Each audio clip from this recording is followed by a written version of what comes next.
Here he comes. Here comes Johnny. Councillor Trapp, we have just started the meeting, Councillor Trapp. It is 10 o'clock. I had a problem with couldn't find my pass. Pass, not his car. Oh, his pass, Keith. Pass. It was a silent thing. Now. We are being live streamed, Councillor Goodall. Good morning, everybody. I'd like to welcome you to this Licensing Committee meeting on the 18th of March. Do we have any apologies or substitutions? Yes, Chair. We've had apologies from Councillor Charlotte Kane and apologies from Councillor Mark Goldsack. Councillor Christine Colbert is subbing for Councillor Kane. Thank you very much, Patrick. Do we have any declarations of interest? No? And is everybody happy for me to sign the minutes of the previous meeting at the end of this meeting as a true record? Yeah, good. I don't have any chairs oh, bless you. I don't have any chairs announcements, so we'll move on to agenda item 5, which is a consultation on local transport authorities and the licensing of taxis and private hire vehicles. The only thing, if people want to amend the council statement, the statement made on what page is it, Stuart? Page 12. That is the only, in answer to question 13, that is really the only thing that this committee can amend / add to. So if you have any additional thoughts you want included on that, if you want to bring that up at the relevant time. I'll hand over now to Stuart. Thank you, Chair. As per the report, we're here to finalise the Council's response to the Government's consultation on the transfer of responsibility for taxi and private hire licensing from district councils and metropolitan borough councils to local transport authorities, or known and will be referred to as LTAs throughout in England, as part of an effort to curb out-of-area working. So just a very quick background on this was that responsibility for licensing hackney carriage drivers and vehicles and private hire driver vehicles and operators currently rests with approximately 263 district and metropolitan borough councils, each of which has their own licensing policy and conditions. Of these, there are 164 districts, 62 unitaries, 36 metropolitan borough councils and Transport for London. Each authority has responsibility in respect of licences which it is issued. However, drivers and vehicles from outside an authority's area may quite legitimately be used for services in that authority's area. Under the Transport Act 2000, LTAs are responsible for formulating transport policies and publishing them through a local transport plan. East Cambridgeshire District Council falls within the Cambridgeshire and Peterborough Combined Authority LTA, which includes district councils in Greater Cambridge area, along with Peterborough's unitary and the Cambridgeshire County Council. And in total, there are around 70 LTAs in England. On the 8th of January, the government launched a consultation exercise inviting comments on the current level of regulating taxi, on the correct level, should I say, of regulating taxi and private hire licensing, namely LTAs or unitaries post the local government reorganisation process, obviously, that we're embarking on. On the 11th of February 2026, members received report AA139 setting out the consultation's contents and noted its contents. Members also resolved to prepare a draft response to questions 1 to 4 and 13 to 15 of the LTA consultation to be discussed at the next licensing committee, being today. Members are asked to discuss the draft response, which is contained in Appendix 1, and agree any amendments they wish to see before instructing myself to submit that consultation response on behalf of this authority. As I say, Appendix 1 sets out the questions. Essentially, the first 4 questions are really talking about costs and savings, so one-off costs, ongoing costs, and then one-off savings and ongoing savings. And obviously the report has been circulated, so you will have seen the draft responses.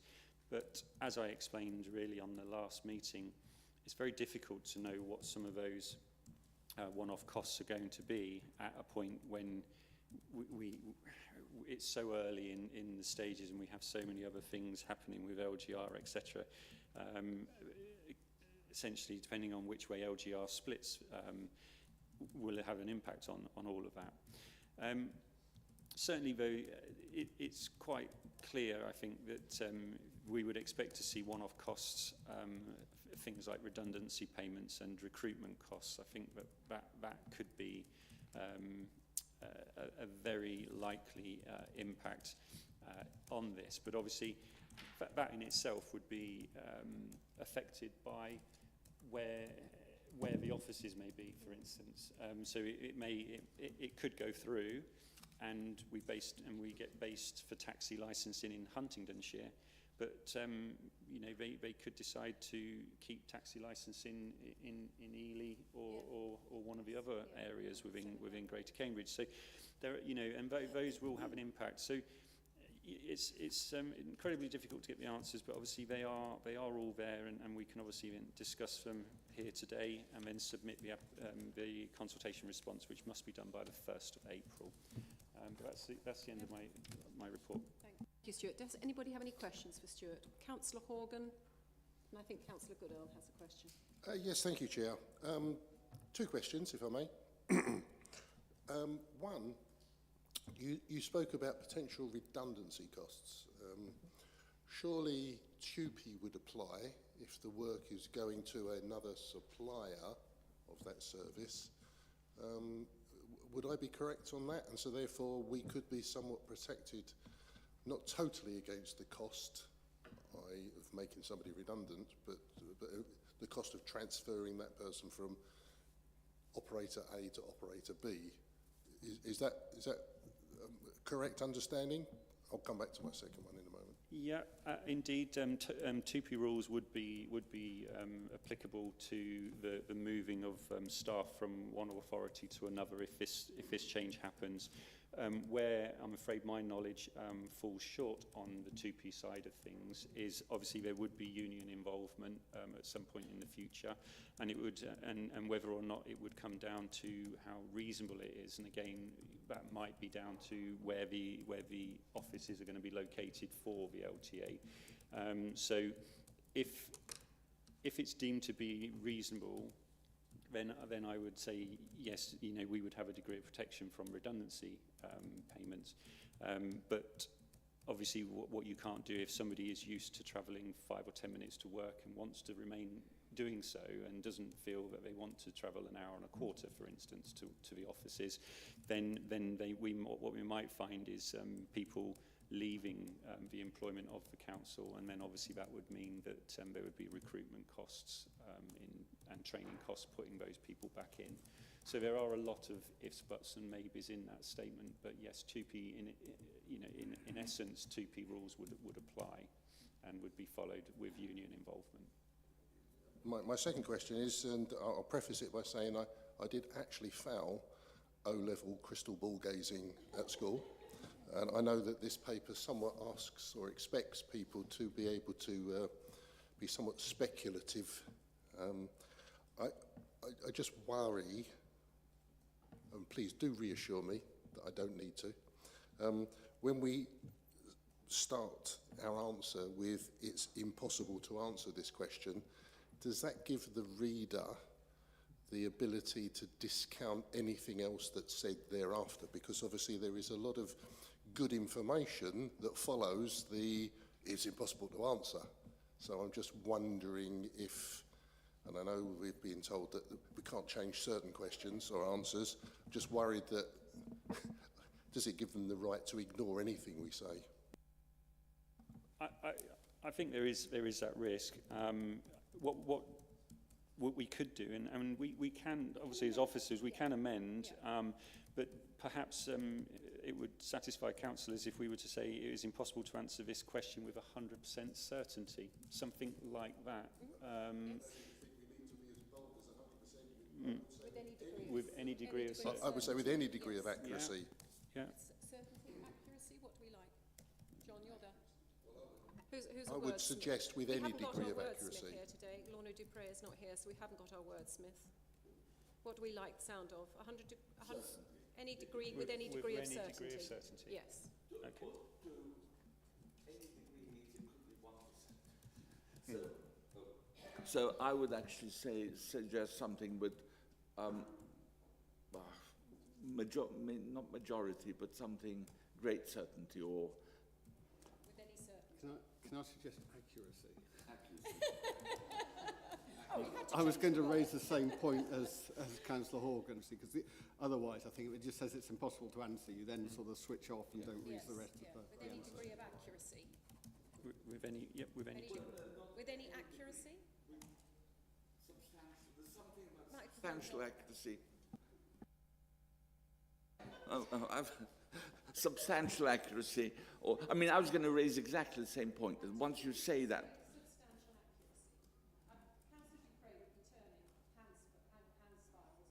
is Councillor Dupre in this room? Oh, sorry.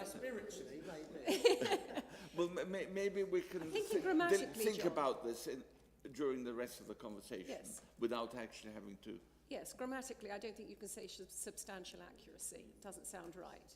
With any degree of accuracy, with any certainty, with any... See if you can come up with some... Somebody think of some words. Almost impossible to answer with any degree of accuracy. I thought we didn't like the word impossible. I said, What about it is difficult to answer this question with any degree of certainty? I quite like that, actually. Yes. And if you can remember what I said, can we have it played back, please? I know, thank goodness. Have you finished with your questions, Councillor Horgan? Councillor Inskip. That was my point, so yeah. Any other question? Oh, Councillor Trapp. That was also going to be my point, but also I have the other point. Stuart, can I ask you a question? Do you actually do any clerical licensing issue? As a licensing manager, do you actually get your hands dirty? No, this is relevant. This is very relevant to the response which I'm going to add on. No. Absolutely. Of late, I have to say the level of day-to-day that I do has diminished compared to in prior to 24/7's migration project. But no, I very much still get my hands dirty at the coalface. Yes. What proportion of the time do you think? I'm an escalation point, John. So essentially, I would say probably actually getting down to mucking in on a daily basis is probably less than 5% of my working day. You know, it's mostly dealt with by the team of 10 that I have around me. Okay, and you do the higher policy. And I do the higher policy, or at times when we are in a stress sort of workload situation, then I will basically jump in and process vehicle license applications. I have a sort of saying within the department that as you go up the tiers, I expect everybody who's at the next level up to know their own role and the role below. So, you know, we have license administration assistants at the bottom level. We then have support officers who know their role and the admin team. Then we go up to the licensing officer sort of level. They know theirs and the two below. And then the senior who knows theirs and three below. I mean, obviously, I have to try and keep abreast of everything. So, you know, and so, yes, I do. But it is still very much probably only like 5% of my time. Thank you very much. That's exactly the answer I was looking for. Did you have a part two to that question? You said you had a follow-up.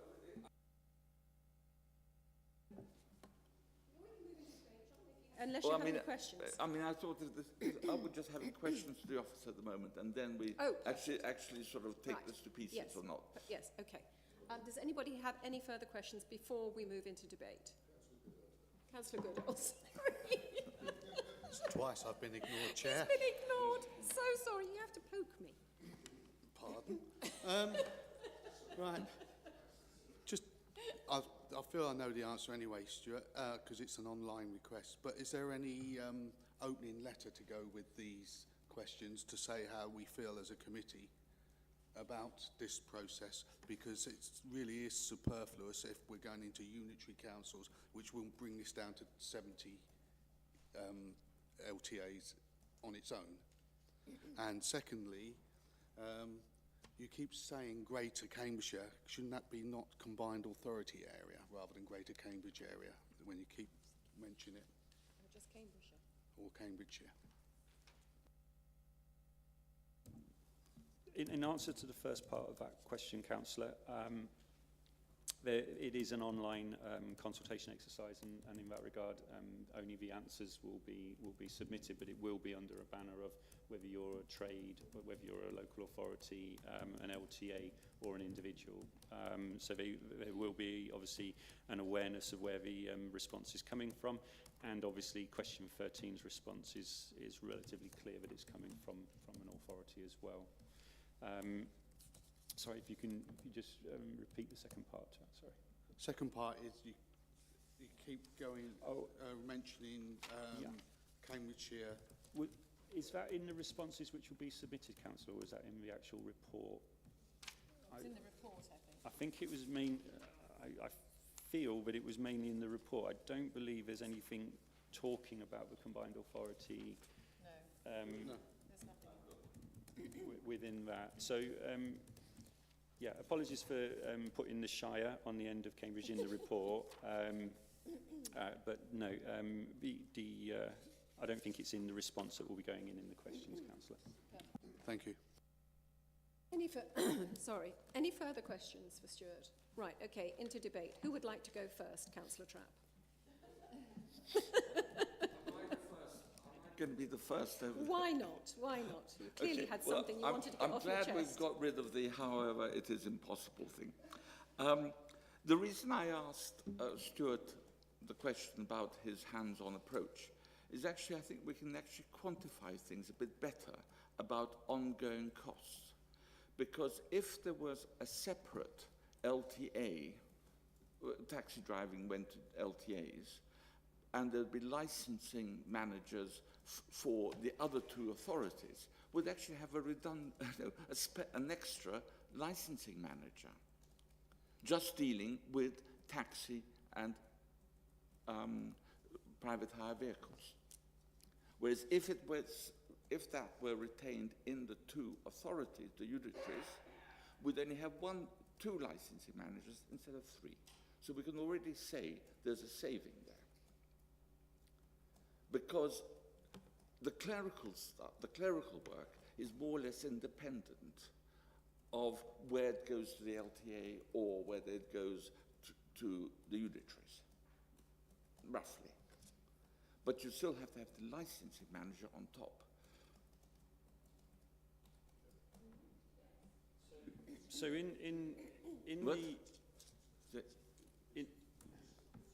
So question 2. Sorry? No, he's going to. Yes. So, the ongoing cost will be the extra licensing manager.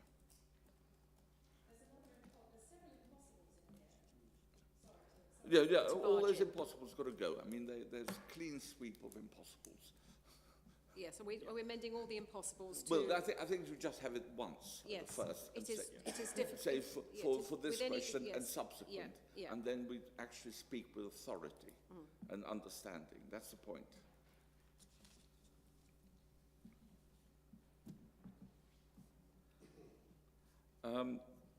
Can I carry on a little bit? Of course you can. I can come back further. No, or do we want questions? Let us not stop the flow. Let's keep you going. This is debate, so you can carry on. The question 2 again. I was slightly unhappy with it. It seemed to imply that the taxi licenses subsidised other licenses. They do. Yes, but I'm not sure if that should be mentioned, because we should have total recovery, shouldn't we? I would actually put... Listen, I would like to actually put something on saying that there'd be more motivation, more interest in staff if they had, instead of a monoculture of just private hire and taxi licenses, they had a variety of licenses to deal with. Because and this is coming back later on, I'll be talking about the recruitment. These are people you cannot, I don't think, Stuart, I can get them off as an agency staff. I want a licensing manager. What age, you have to recruit and train people, don't you, for licensing. Indeed, it's a technical Exactly. role. So it's not something you can do a one-off course, say, oh, I need a sweeper or I need someone to clean bins or whatever it is.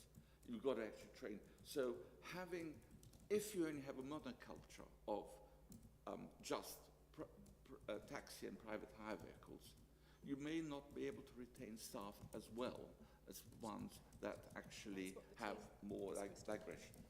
Right, I'll stop there and I'll come back later with other Well, points. if I let you. I will speak over you. Councillor Ambrose Smith. Following on from John's point about the monoculture, enforcement is always also part of your department, isn't it? I would imagine that there is more enforcement work in terms of visiting kennels or bars or nightclubs or whatever it is, rather than actually going and looking at a car. I mean, I was thinking in terms of the time. If you have a problem with a taxi driver, then you invite him in, I presume, for an interview. You don't go and speak to him in a crowded and grubby office, do you? No. So if we have issues with drivers, we will obviously call them in for interview, and in some cases that's any action is taken using delegated powers, and then in other obviously occasions we will end up in a committee, in a subcommittee, where councillors sitting on the panel will determine the level of enforcement action to be taken. So yes, we do that level of enforcement, and as you rightly point out, we also do the enforcement at animal establishments and licensing act premises for alcohol and entertainment and that side of things as well. It's for scale is the difference, or the potential scale is different. Yes, as you say, we have people who come to us with taxi side of things, whereas obviously with premises we go to them. We probably conduct in the region of 70 animal establishment inspections a year, because we only have 70 at any given point in time. Again, premises licenses, we have, I believe the latest count is around 380 on the books. At this point in time, I believe we have around 3,500 drivers and 3,500-ish vehicles. And obviously the potential for the levels of work, as members have heard when I come to the fees committee report every year, huge chunk of our time overall, because of the way the percentages work, is spent dealing with taxi work. So hopefully that helps to. Councillor Goodell. Thank you, Chair. There is quite a simple answer to this in one way, is because I was at CPCA the other day, and some of the officers there are quite upset about this going towards them, because they haven't the infrastructure or the ability to deal with it at the moment. The easiest way to deal with it is that the two unitaries, when they're set up, whether it's a committee set up or a cabinet set up, is to be discussed at the time. But whatever happens, the representatives of them two unitaries could answer to the Transport Committee at Combined Authority with how things are going and what licensing updates and everything else. So there is an element of control by the mayor, but it's not overall control unless something's going wrong at one of the unitaries. So it's easier, I feel, for the unitaries to carry on with the licensing of all aspects of licensing and to report to the particular committees on the outcomes as and when they're needed. Councillor Inskip. Yeah, so a couple of comments. On question 2, I think the answer is fine as it is, because it makes the point that if you split off the taxi licensing, then the remaining costs have got to be borne by those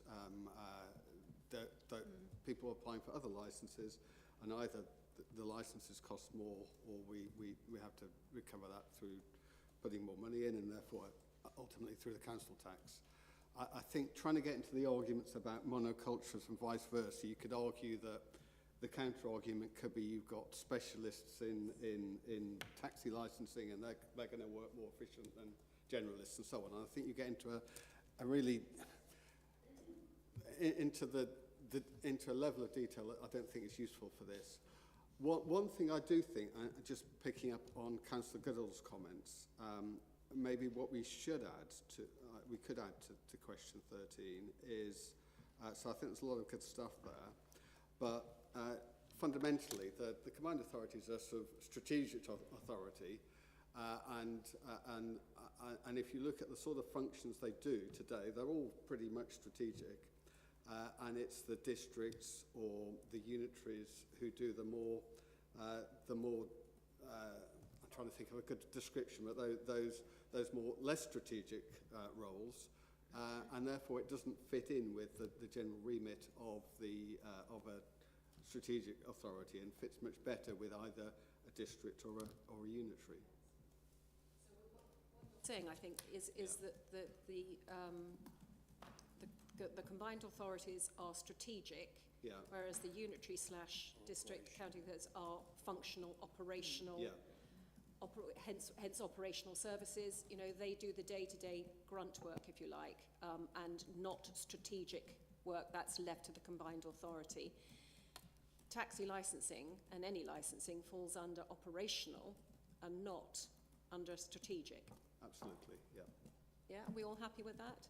And I have to say, I completely agree with Councillor Inskip about the monoculture thing. Stuart's team of 10 knew what they were signing up for. They knew they were signing on to be processing taxi licences, and they love their work. If you go up and see them in their office, they're a right bunch of happy campers, I can tell you. They have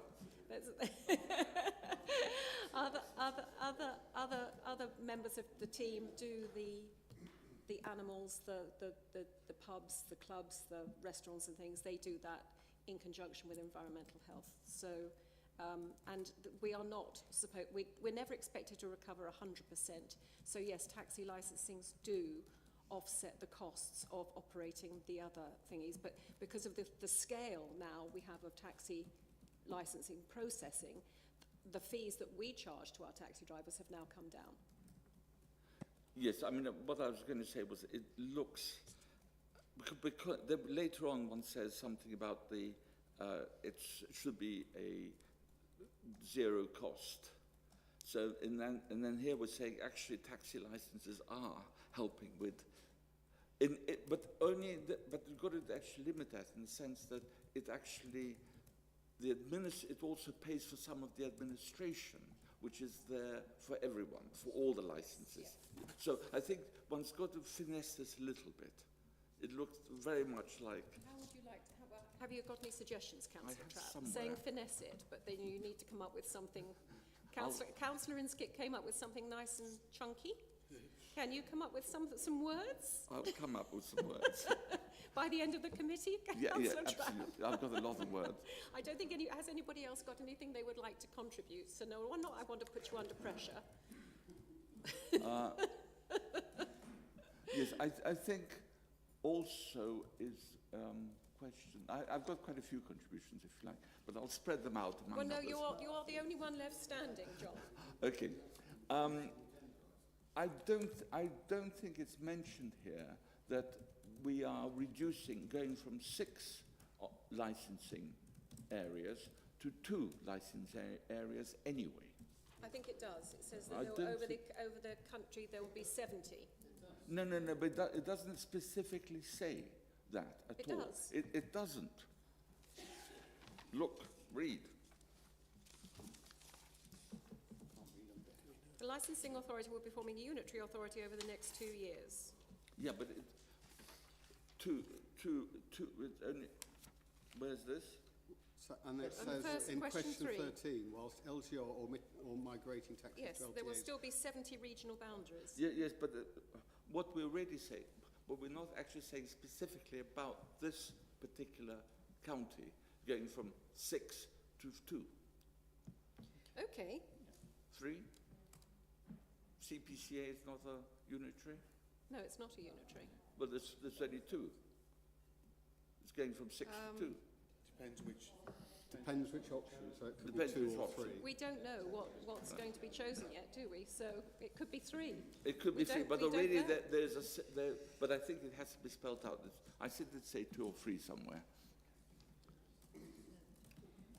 So we could add something to say that there's already a Yeah, will exactly. already be a reduction. There as will a already be a consequence. reduction. And therefore, a license, we get But rid a of one poten- for licensing. Why don't we man. say potential reduction from 6 licensing authorities to possibly, or to 2? 2 or 3. 2 or 3. Yeah, and therefore there's a Councillor saving. Denny, Should we not put any, with any degree of certainty in that? we could. Where would you like to put that, Lee? Don't ask me. I'm new, he says, I'm new. He's not that new, I'm sorry. Go easy on me, Chair, Oh, please. come on.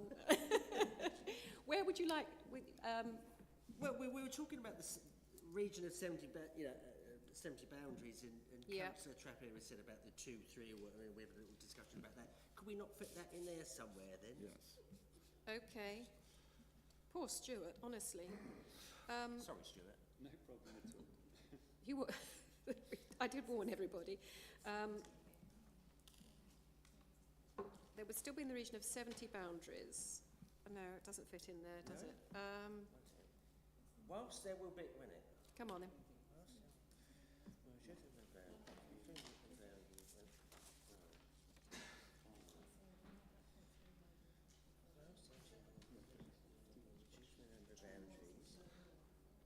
I think it's question 3, actually. We go back to question 3. Going back, you're obsessed with question 3, John. I'm not. This is the first time I've mentioned question 3. Okay, all right then. Yes, okay. That might fit in there nicely, actually. It's any one-off savings. Yes, we're going down from 6 to possibly 2 or 3. No, but And they're talking therefore about there will any be savings one-off on savings to going to... Licensing to, manager. No, any one-off savings in moving it to the LTA. So, no, well, so No, you could say, well, how about this? Savings will already have been achieved Yes. by reducing from 6 licensing authorities to 2 2 or or 3, Depending following, on the LGR. following LGR. Yes.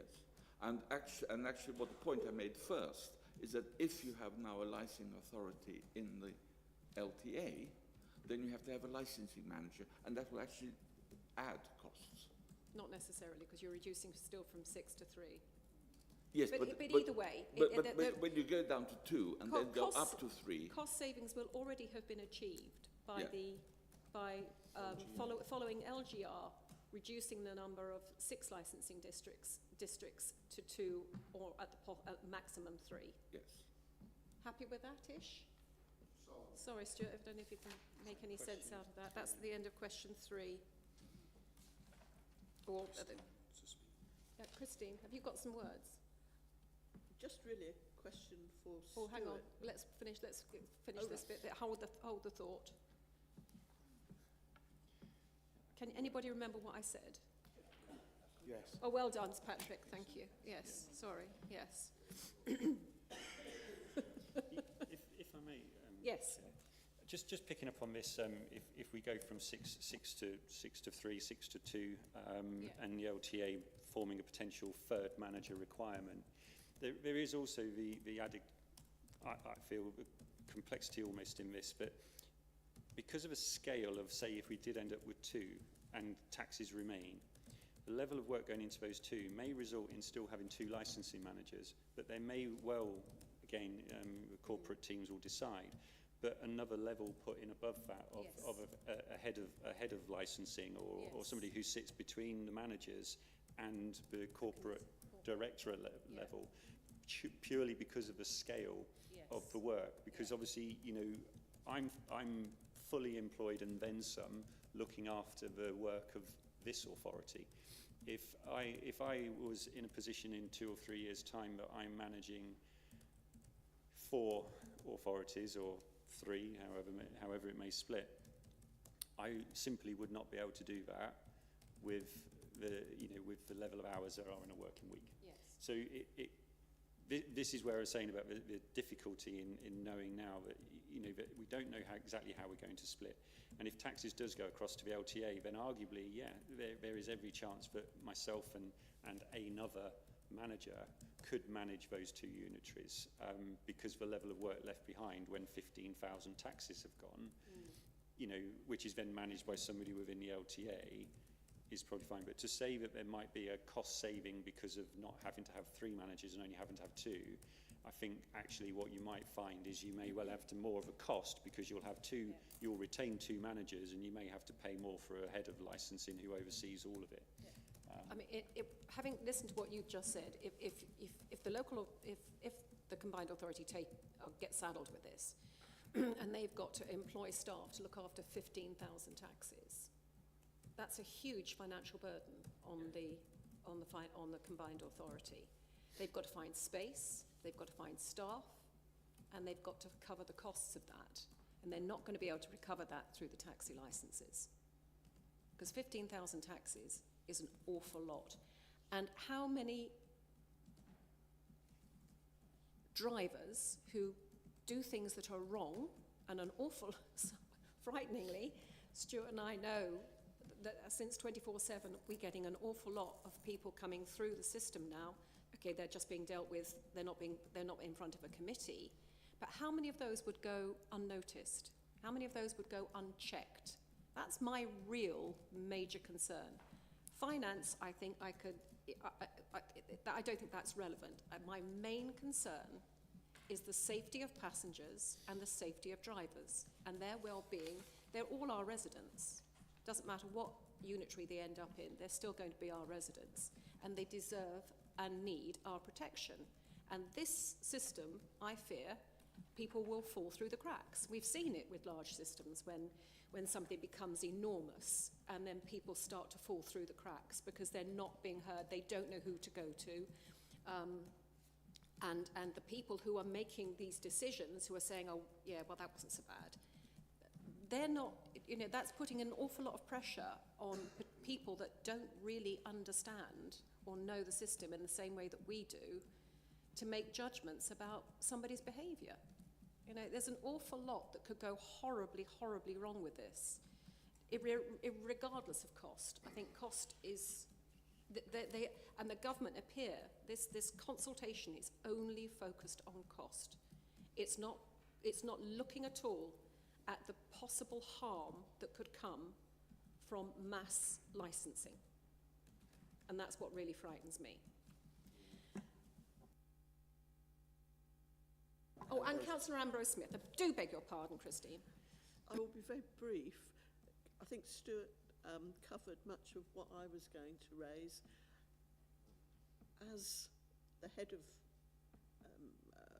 licensing here, I don't know where you are on the scale of management, but presumably if suddenly the workload of you would be trebled or whatever, you would be shooting up the scale and be more of an executive rather than a head of, and you would expect suitable remuneration.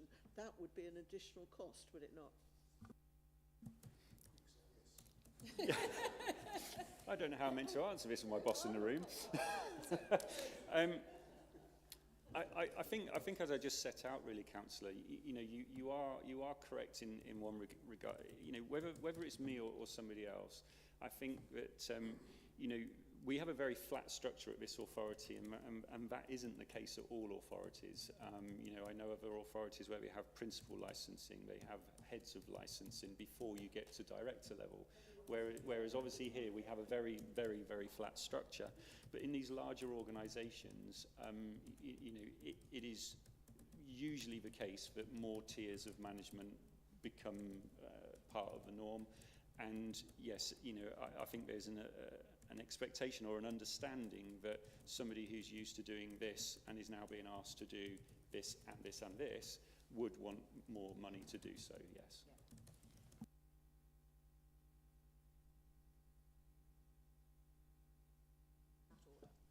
Thank you, Chair.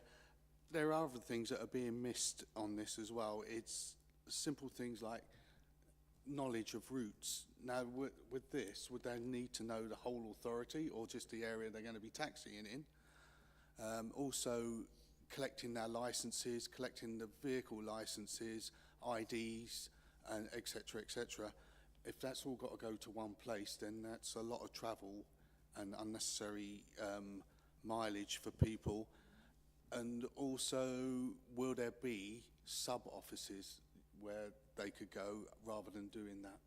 Who knows? I think, councillors, you know, what you've raised are good points. I don't think they're exclusively an issue relating to LTA migration. I think these are issues, you know, that will come into play just in LGR itself. I'm aware, for instance, Buckinghamshire, who have gone through this process already.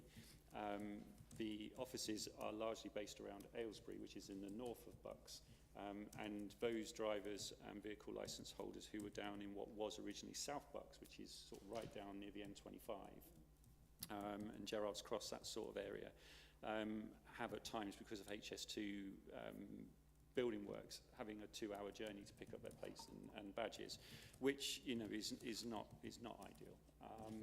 And as far as the Hackney side of things, the best you can sort of retain is the original zones from the authorities that go into that new unitary. If you do like some authorities where they abolish the zones, what it means is that there is an expectation on a Hackney to take you a much further distance rather than being able to refuse because you're going across the boundary, which they can do at the moment. So this the sort of taxi rank rule as such of taking somebody comes into play. Now there are questions, obviously, or their points, I should say, that the trade will no doubt be putting in as part of their consultation responses. But no, you know, they are concerns. But I don't think they're concerns specifically which is to do with this consultation. I think they will come to pass anyway. Thank you. There in the end. I actually had this sentence or paragraph at the bottom of question 13, which is, shall I read mine out?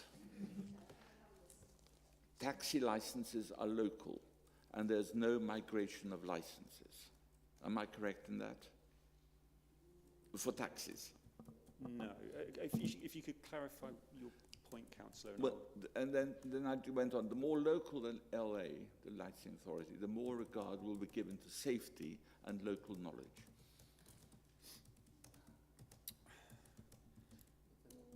But taxi license, if I understand from our previous meeting, if you have a taxi license for East Cambridgeshire, you cannot apply for hire in Suffolk.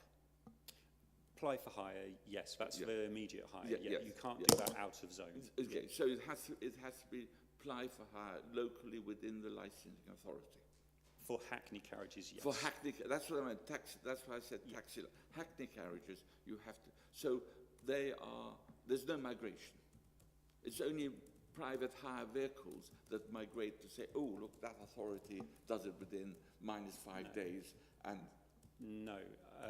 So you are absolutely correct in that applying for hire by a Hackney carriage can only happen within the zone where they're licensed. Yeah. But a Hackney carriage can fulfil private hire work anywhere. Oh, yes, I realise that. But so they do migrate. So Hackney carriages, you will see Hackney carriages licensed with Wolverhampton operating in and around Cambridge because they don't have to have an operator, and they can be on an app like Ola, and you can do it, but only for pre-booked work, not immediate hire. Exactly, work. that's what I'm saying. But yes. Yeah. So I think that is local. But is what I'm saying, and that's the one which is. Perhaps, I don't know, I would have thought it might be the least or the most susceptible to non-safety. That if you have private hire and you know who they are and they're operating within your boundary, that's fine. But I think, because you're picking them up off the street, you're not going through an agency or whatever it is. So there's no security of that. Obviously with immediate hire, you don't have any booking records, no operator, that side of things. If we're looking at what the impact of like migrating to the LTA will have on Hackneys, really what it will do in that regard, in my opinion, is nothing more than what LGR is going to do anyway. Yeah. The only real difference is that with LGR going through in isolation, you will reduce from the 6 areas to 2 or 3. With it moving to LTA, you'll just move to 1, and it will just be one slightly bigger authority area as such. That LTA will license every Hackney carriage within that. It will manage all of the Hackney ranks within that Cambridgeshire area, and obviously it will issue all the licenses, etc. But from a public point of view, they will be picking up that vehicle in Huntingdonshire, and they would be able to take that as immediate hire, and that person may live in Ely, they may live in Peterborough, whatever, but they just choose. And I think I raised it before, where there is the concern that without the zones, and you have a much larger geographical area, that Hackney carriages will concentrate. So if you were to produce a heat map, you may well find that Hackneys are migrating to areas where they know they're going to get the most work. Yeah. That will be a problem. I don't, like I say, I get exactly what you're saying. I don't feel that's something that the LTA migration is going to be an issue with. No. Yeah. The safety, the more local it is, the more one has knowledge of the area. Yeah. I think that will come down to where or how they go about having enforcement officers doing enforcement work in that way. Yes. And having people in positions with the knowledge to do that. That to me is where the LTA unitary kind of model really kind of say falls down as such, in that with the unitary side you are retaining, by and large, the people that have done that work for many years now. When you look to the migration to an LTA, you may well lose some of that from an officer point of view, and arguably you'll lose that to a degree from the democratic side of things and councillors, at least initially. Yes. So, do you want us to try and hornshoe that? I'm not sure. I think we've covered safety in our response on question 13. Do you want to add any more to that, John? Yeah.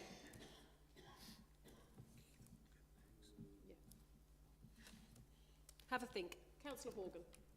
Thank you, Chair.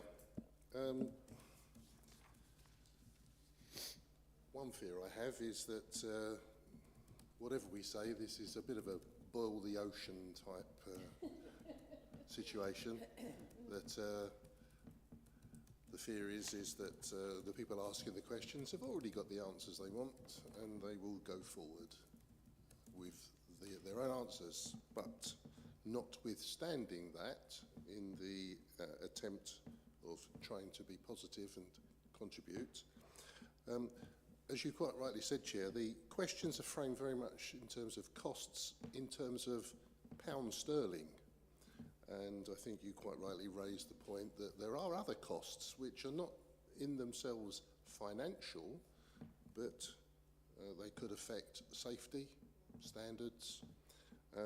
And we have the luxury here in East Cambridgeshire that our authority is tried and trusted in both the areas of safety and standards.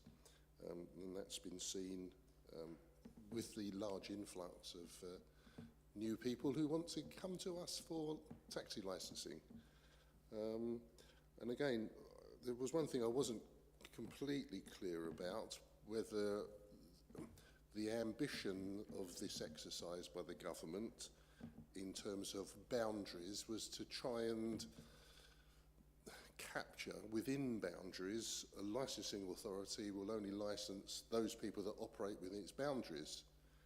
And again, if that is an intention, there is another cost that we haven't really given much thought to, and that is the impact on those taxi companies who see the benefit of going to a one-stop shop as 24/7 have done, and if we didn't deliver a good quality service, they would take their business elsewhere. They would, you know, there'd be no qualms about that. They would go.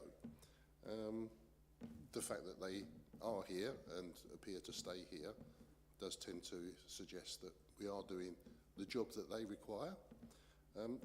We don't go easy on them. What we ask is very stringent. It conforms to our policies. And if anybody steps out of line, back to the safety of passengers, for example, area, we are robust, I think, in that. So whether we wish to make any statement to that effect in here does very much depend on whether we think this is a boil the ocean type topic. But I, for one, would not have any objections to making reference to costs which are not, although the questions are framed in terms of sterling or pounds, because that's the way the questions are asked. I know politicians often are accused of not answering the question they were asked, but the one they wanted to be asked. So you have my agreement, Stuart, to be poetic in your answers, a poetic license. That's all, Chair.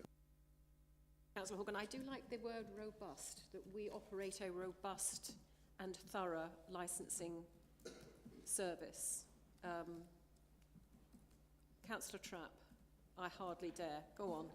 Well, I did like the what you've included about the having a national standard for taxi issuing. I think that's very important. Because what you're going to get is migration to, these ones will give you any license any time thing. And therefore, there is a problem there that I think which might be mentioned, given Councillor Horgan's thing, about saying that if there were not a universal or national whatever it is, set of guidelines, you might get one authority being swamped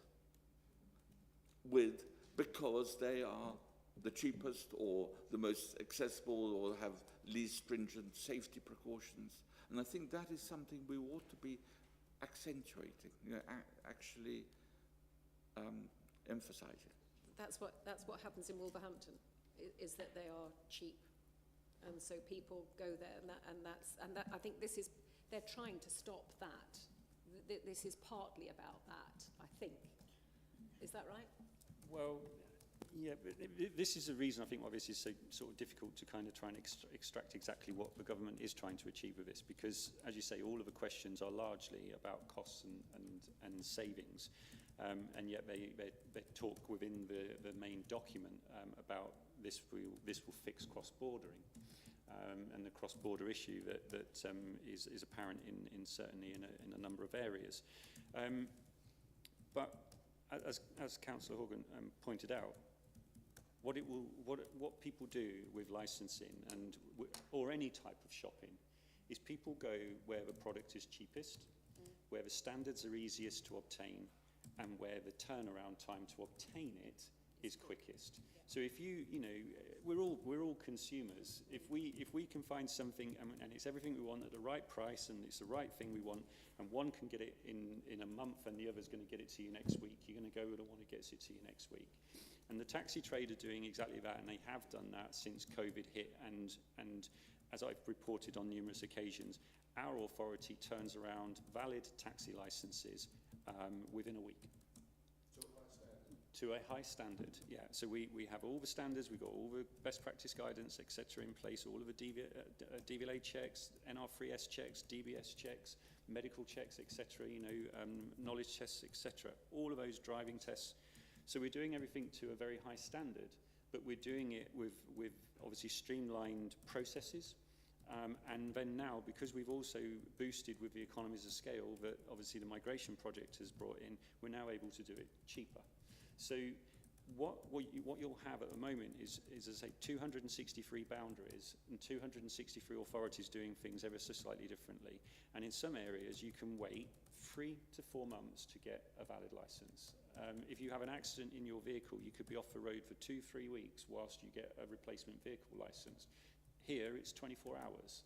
You know, so people will still shop unless national standards come in. Yeah.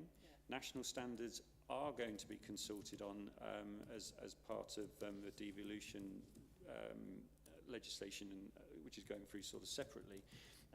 So it's effectively, in my opinion, having done this for a long time now, that national standards for vehicles and drivers are essential. A national fee of some description or a national maximum fee, similar to what we have with the Gambling Act 2005, is essential. And also expected KPI levels like we have effectively in the statutory functions of the Licensing Act 2003, where you apply for a license, you have 28 days to consult, we have 28 days to determine. Unless we get to a point where taxi legislation has those 3 fixed aspects to it, whether you have 263, 100, 70, 35, unless you have one authority issuing across England, you will get inconsistencies and you will get window shopping and license shopping in that way. So when it sets out and saying that this is our attempt to fix cross-bordering, it will do no such thing. No. It will limit it. It may reduce it because people will see that, you know, that there is a bit more consistency, you know, between obviously just purely numbers based. You're going to have 70 policies, not 263. But you will still have it. It will still exist. And I suppose, you know, that's my soapbox on it, really. But that's where we are. And that's the problem with this, in that it's saying we're trying to achieve this, and then they're asking questions which have been put together, in my humble opinion, by somebody who doesn't really understand what taxi licensing is or does. And they are asking everybody to find those pieces of information to help them do the work that they're trying to achieve. And that's why we are in this situation where it's incredibly difficult, because it's not being done in isolation. We have got that LGR side of things happening. And picking up a point in question 3, you know, a lot of the savings, if there are going to be any, will be achieved via LGR before the LTA side of things can be looked at and saying, well, is that truly a saving of moving things to an LTA, or was it a saving we've already achieved? Was it a cost we've already incurred because we've had to do it for LGR? So that's I think, the difficulties that we have, if that helps. Following from what you're saying, I'm just wondering if right at the end of where we're sort of, as a committee and district council, blah, blah, blah, it should be abandoned as a really bad idea. However, a national standard for drivers, vehicles and safety would be beneficial to all in the trade. Do we like the sound of that? Do we think that's... Or desirable? No, would be beneficial. Do we think beneficial? Well, you really got that, haven't you? Have we? You've got that in... Yes, yes, you have. Legislation to create national standards there you go. for drivers and vehicles. Yes. Standards, if you... Yeah, sorry, I'm repeating myself. Good Lord. To abide by is a far better way to... Yes. Yes, we've already got that. You're quite right. So, does anybody have anything else they want to contribute, or are we happy for allow this to... Do we have to vote on this, Patrick? No, we're just happy to note. Are we happy with all the changes? Poor Stuart. I think Councillor Denny. Patrick, actually. Oh, are you what? You're not going to say... We do have to agree, yeah. Oh, we do have to agree, yes. Councillor Denny. Thank you, Chair. Just a quickie. I do robustly agree with Councillor Horgan's point, yes. But what I would say, it does seem, if you look at the way the questions are framed, it is all about cost. That's all they seem to be interested in, isn't it? So should we not emphasise on question 3 a little bit more about how there could be incremental costs to this if this goes ahead? Because, Stuart, you were talking about maybe a head of whatever and maybe another layer of management, etc. So could we maybe put a bit more meat on the bones on that one? So in other words, rather than cutting costs, this could actually add cost. Yeah? Can you squeeze that in? In question 2, when it talks about any ongoing cost, Chair. Yes, so the committee feels that rather than cutting costs, this will actually increase costs. Potentially increase costs robustly. I think I made that point earlier, because it will be another licensing authority. Another tier. Another tier. Yes. And we recognise what Stuart is saying, that as the licensing thing goes bigger, then there'll be more tiers of management as well. So it's not a question of we won't be keeping it flat the whole time. There'll be more and more PAs and sub-managers and... Right, poor Stuart is exhausted. His pen has almost run out. On fire. Do we have any other little nuggets? Oh, Councillor Ambrose Smith. I think it's greatly to Stuart's credit that we have such an excellent licensing department, which he has overseen its growth and modelled the way things are, are going.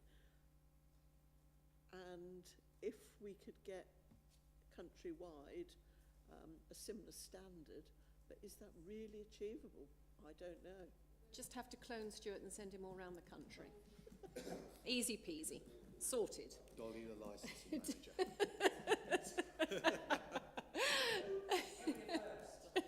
Yes.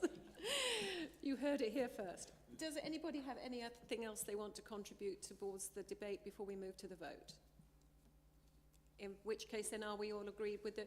Would you like to send the revisions round? We'll vote in principle at this stage, and then Stuart will send round the amendments for everyone.